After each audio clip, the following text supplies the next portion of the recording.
We spent the afternoon making chocolate, and we found out that when you make chocolate, you get more than just chocolate. I introduce you my cocoa tree. So here in Peru we have farms. For example, in Chulucanas, Espura, Tumbes, the Amazons especially, and in Cusco. It all starts with the cocoa bean, and it grows in this giant pod on the trunk of the tree, not on the branches, but on the trunk.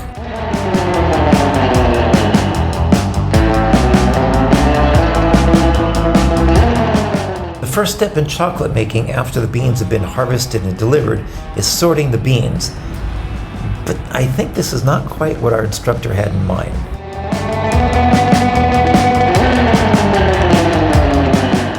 Peace. Oh, a smiley face. This is after you eat chocolate, right? Eventually, we get around to the real sorting. And once you pick the best beans, they get roasted. To make the chocolate drink, we only need about 40 beans each.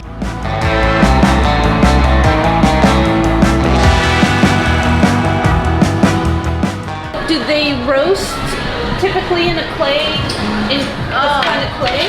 No. In Peruvian cooking, we use this material, not in factories.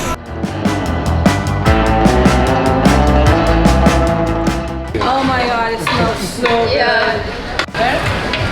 This is our cayena. Oh my god, it smells so good. You know the beans are ready when they start popping. Did you hear?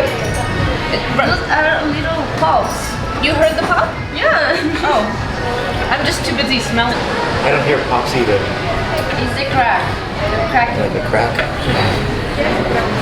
Pay attention. Is that cracking? Oh, I heard a pop.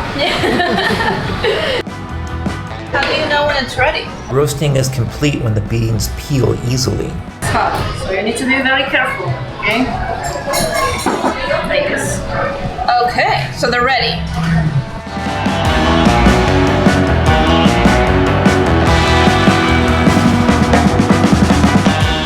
After roasting, we spread the beans across the table to cool, and then we start shelling.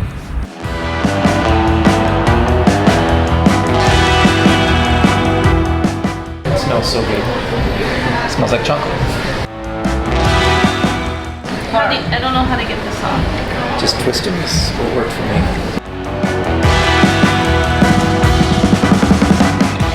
So the Aztecs are obviously really famous for chocolate. The Aztecs, okay, yeah. Right? Are the Incas famous as well? Did they use chocolate? No, they are not famous with the chocolate. I mean, they did know the bean. They did not know. They did know. They did. They did know about the beans, but I mean the recipe, the preparations, it's for the Mayas, and then the Aztecs. And then we get a little surprised when our host takes what we think are the discarded shells and starts to make something. Those are the shells? Yeah, What are you doing with the shells? I'm making a tea. A tea. Oh, it smells so good.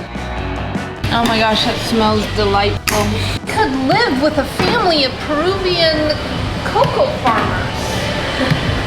And just drink and eat chocolate our whole life.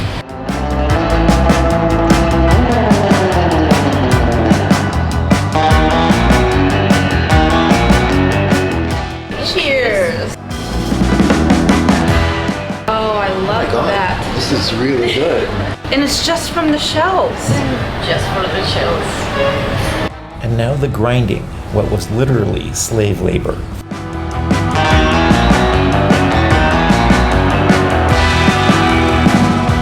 This kind of work, only the slaves used to do this.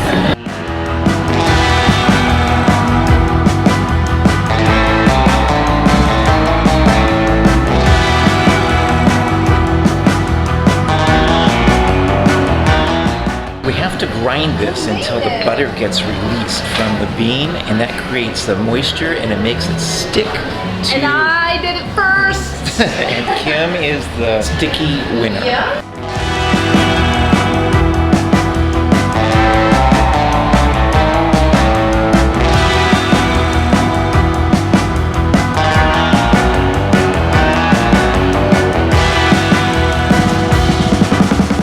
And now we add the other ingredients and mix our chocolate. Hot water paste that you make.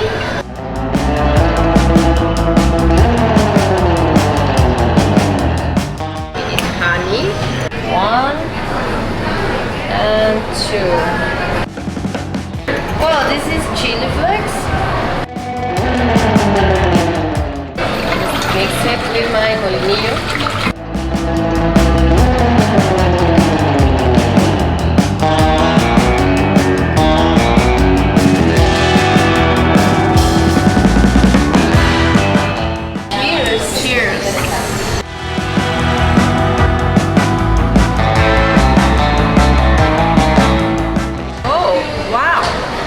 Got a little bit of spice. A little bit of a kick, a little sweet.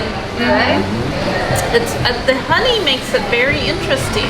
Very different. I like it too. I like it a lot. This is good. Next, we make the more modern chocolate milk, which is different than the chocolate drink we just had. Okay, so you put in the hot milk. Then some sugar and cinnamon. Cloves. Cloves. You're strong. 1, And 2. Fit in there. Oh,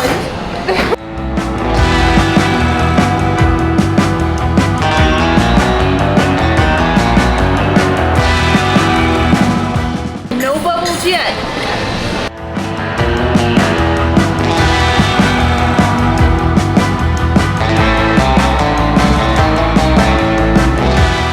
cheers. Oh my god, that is so much better than Hershey's. It's No. not too sweet. No. It's just it's really subtle. I don't like to add so much sugar because it covers the chocolate flavor. Yeah.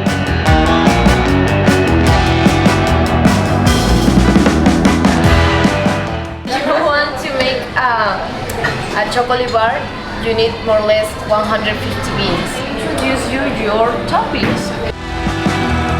Coconut, almonds, coffee beans, granola. So, Put this on. this is salt from Cusco. It's a pink salt.